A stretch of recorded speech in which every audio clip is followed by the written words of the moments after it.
हर हर महादेव संग गौरा पार्वती 111वां एपिसोड शुरू करते हैं। रुद्र संहिता चतुर्थ खंड कुमार खंड। देवताओं द्वारा स्कंद का शिव पार्वती के पास लाया जाना, उनका लाड प्यार, देवों के मांगने पर शिवजी का उन्हें तारक वध के लिए स्वामी कार्तिक को देना, कुमार की अध्यक्षता में देवसेना का प्रस्थान, महिसागर संगम पर तारकासुर का आना और दोनों सेनाओं में मुठभेड़, वीरभद्र का तारक के साथ घोर संग्राम, पुनः श्रीहरि और तारक में भयानक युद्ध। तो एक श्लोक से शुरू होता है।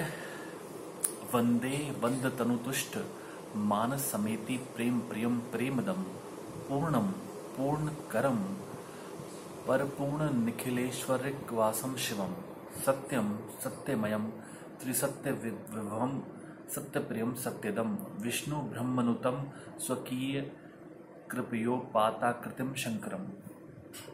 वंदना करने से जिनका मन प्रसन्न हो जाता है, जिन्हें प्रेम अत्यंत प्यारा है, जो प्रेम प्रदान करने वाले, पूर्णानंदमय, भक्तों की अभिलाषा पूर्ण करने वाले, संपूर्ण ऐश्वर्यों के एकमात्र आवास स्थान और कल्याण स्वरूप हैं, सत्य जिनका श्री विग्रह है, जो सत्यमय है, जिनका ऐश्वर्य त्रिकालाबाधित है, जो सत्य प्रिय एवं सत्य प्रदाता है, ब्रह्मा और विष्णु जिनकी स्तुति करते हैं, स्वेच्छानुसार शरीर धारण करने वाले उन भगवान शंकर की मैं वंदना करता हूँ। श्री नारद जी ने पूछा, देवताओं का मंगल करने वाले देव परमात्मा शिव तो सर्वसमर्थ हैं, आत्माराम होकर भी उन्होंने जिस पुत्र की उत्पत्ति के लिए पार्वती के साथ विवाह किया था, उनके वह पुत्र किस प्रकार उत्पन्न हुआ तथा तारकासुर का वध कैसे हुआ, ब्राह्मण मुझ पर कृपा करके यह सारा वृत्तांत पूर्ण रूप से वर्णन कीजिए। इसके उत्तर में ब्रह्मा जी ने कथा प्रसंग सुनाकर कुमार के गंगा से उत्पन्न होने तथा कृतिका आदि 6 स्त्रियों के द्वारा उनके पाले जाने, उन 6 की संतुष्टि के लिए उनके 6 मुख धारण करने और कृतिकाओं के द्वारा पाले जाने के कारण उनका कार्तिकेय नाम होने की बात कही। तदनंतर उनके शंकर गिरिजा की सेवा में लाए जाने की कथा सुनाई। फिर ब्रह्मा जी ने कहा, भगवान शंकर ने कुमार को गोद में बैठाकर अत्यंत स्नेह किया। देवताओं ने उन्हें नाना प्रकार के पदार्थ, विद्याएं, शक्ति और अस्त्र शस्त्रादि प्रदान किए। पार्वती के हृदय में प्रेम समाता नहीं था। उन्होंने हर्षपूर्वक मुस्कुराकर कुमार को परमोत्तम ऐश्वर्य प्रदान किया, साथ ही चिरंजीवी भी बना दिया। लक्ष्मी ने दिव्य संपत्ति तथा एक विशाल एवं मनोहर हार अर्पित किया। सावित्री ने प्रसन्न होकर सारी सिद्ध विद्याएं प्रदान की। मुनिश्रेष्ठ, इस प्रकार वहां महोत्सव मनाया गया। सभी के मन प्रसन्न थे। विशेषतः शिव और पार्वती के आनंद का पार नहीं था। इसी बीच देवताओं ने भगवान शंकर से कहा, प्रभु, यह तारकासुर कुमार के हाथों ही मारा जाने वाला है, इसलिए ही है पार्वती परिणय तथा कुमारोत्पत्ति आदि उत्तम चरित घटित हुआ है। अतः हम लोगों के सुखार्थ उसका काम तमाम करने के हेतु कुमार को आज्ञा दीजिए। हम लोग आज ही अस्त्र शस्त्र से सुसज्जित होकर तारक को मारने के लिए रण यात्रा करेंगे। ब्रह्मा जी कहते हैं, मुने, यह सुनकर भगवान शंकर का हृदय दयार्द हो गया। उन्होंने उनकी प्रार्थना स्वीकार करके उसी समय तारक का वध करने के लिए अपने पुत्र कुमार को देवताओं को सौंप दिया। फिर तो शिवजी की आज्ञा मिल जाने पर ब्रह्मा, विष्णु आदि सब देवता एकत्र होकर गुह को आगे करके तुरंत ही उस पर्वत से चल दिए। उस समय श्रीहरि आदि देवताओं के मन में पूर्ण विश्वास था कि ये अवश्य तारक का वध कर डालेंगे। वे भगवान शंकर के तेज से भावित हो कुमार के सेनापतित्व में तारक का संहार करने के लिए रण क्षेत्र में आए। उधर महाबली तारक ने जब देवताओं के इस उद्योग को सुना, तब वह भी एक विशाल सेना के साथ देवों से युद्ध करने के लिए तत्काल ही चल पड़ा। उसकी उस विशाल वाहिनी को आती देख देवताओं को परम विस्मय हुआ। फिर तो वे बलपूर्वक बारंबार सिंहनाद करने लगे।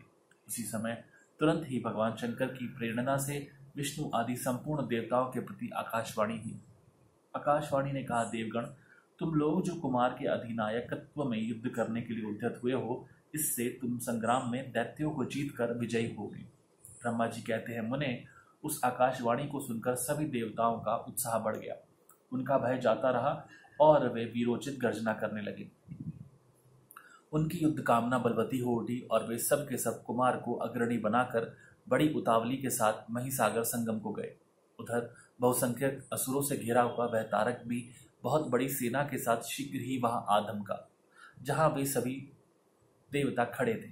उस असुर के आगमन काल में प्रलयकालीन मेघों के समान गर्जना करने वाली रणभेरिया तथा अन्य अन्य कर्कश शब्द करने वाले रणवाद्य बज रहे थे। उस समय तारकासुर साथ आने वाले दैत्य ताल ठोकते हुए गर्जना कर रहे थे। उनके पदाघात से पृथ्वी कांप उठती थी। उस अत्यंत भयंकर कोलाहल को सुनकर भी सभी देवता निर्भय ही बने रहे। वे एक साथ मिलकर तारकासुर से लोहा लेने के लिए डट कर खड़े हो गए।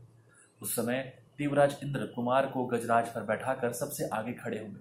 वे लोकपालों से घिरे हुए थे और उनके साथ देवताओं की महती सेना थी। तत्पश्चात कुमार ने उस गजराज को तो महेंद्र को ही दे दिया और वे स्वयं एक ऐसे विमान पर आरूढ़ हुए जो परमाश्चर्यजनक तथा नाना प्रकार के रत्नों से सुशोभित था। उस समय उस विमान पर सवार होने से सर्वगुण संपन्न महायशस्वी शंकर पुत्र कुमार अत्यंत शोभा से संयुक्त हो सुशोभित हो रहे थे। उन पर परम प्रकाशमान चवर डुलाए जा रहा था। इसी बीच बलाभिमानी एवं महावीर देवता और दैत्य क्रोध से विवल होकर परस्पर युद्ध करने लगे। उस समय देवताओं और दैत्यों में बड़ा घमासान युद्ध हुआ। क्षण भर में ही सारी रणभूमि रुंड मुंडों से व्याप्त हो गई। तब महाबली तारकासुर बहुत बड़ी सेना के साथ देवताओं से युद्ध करने के लिए से वेग पूर्वक आगे बढ़ा। उस रण दुर्मत तारक को युद्ध की कामना से आगे बढ़ते देखकर इंद्र आदि देवता तुरंत ही उसके सामने आए। फिर तो दोनों सेनाओं में महान कोलाहल होने लगा। तत्पश्चात देवों तथा असुरों का विनाश करने वाला ऐसा द्वंद्व युद्ध प्रारंभ हुआ जिसे देखकर वीर लोग हर्षोत्फुल्ल हो गए और कायरों के मन में भय समा गया। इसी समय वीरभद्र कुपित होकर महाबली प्रमथ गणों के साथ वीराभिमानी तारक के समीप आ पहुंचे। वे बलवान गणनायक भगवान शिव के कोप से उत्पन्न हुए थे, अतः समस्त देवताओं को पीछे करके युद्ध की अभिलाषा से तारक के सम्मुख डट गए।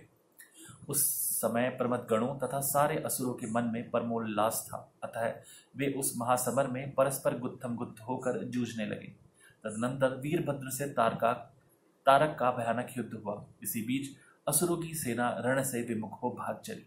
इस प्रकार अपनी सेना को तितर बितर हुआ देख उसका नायक तारकासुर क्रोध से भर गया और 10,000 भुजाएं धारण करके सिंह पर सवार हो देवगणों को मार डालने के लिए वेगपूर्वक उनकी ओर झपटा। वह युद्ध के मुहाने पर देवों तथा प्रमथ गणों को मार मार कर गिराने लगा।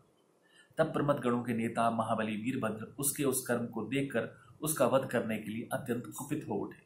फिर तो उन्होंने भगवान शिव के चरण कमल का ध्यान करके एक ऐसा श्रेष्ठ त्रिशूल हाथ में लिया जिसके तेज से सारी दिशाएं और आकाश प्रकाशित हो उठे। इसी अवसर पर महान कौतुक प्रदर्शन करने वाले स्वामी कार्तिक ने तुरंत ही वीर बाहु द्वारा कहलाकर उस युद्ध को रोक दिया। तब स्वामी की आज्ञा से वीरभद्र उस युद्ध से हट गए। यह देखकर असुर सेनापति महावीर तारक कुपित हो उठा। वह युद्ध कुशल तथा नाना प्रकार के अस्त्रों का जानकार था, अतः देवताओं को ललकार कर उन पर बाणों की वर्षा करने लगा। उस समय बलवानों में श्रेष्ठ अश्वराज तारक ने ऐसा महान कर्म किया कि सारे देवता मिलकर भी उसका सामना ना कर सके।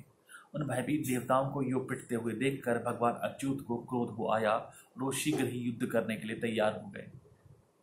उन भगवान श्रीहरि ने अपने आयुध सुदर्शन चक्र और शंख धनुष को लेकर युद्ध स्थल में महादैत्य तारक पर आक्रमण किया। मुने तदनंतर सबके देखते देखते श्रीहरि और तारकासुर में अत्यंत भयंकर एवं रोमांचकारी महायुद्ध छिड़ गया।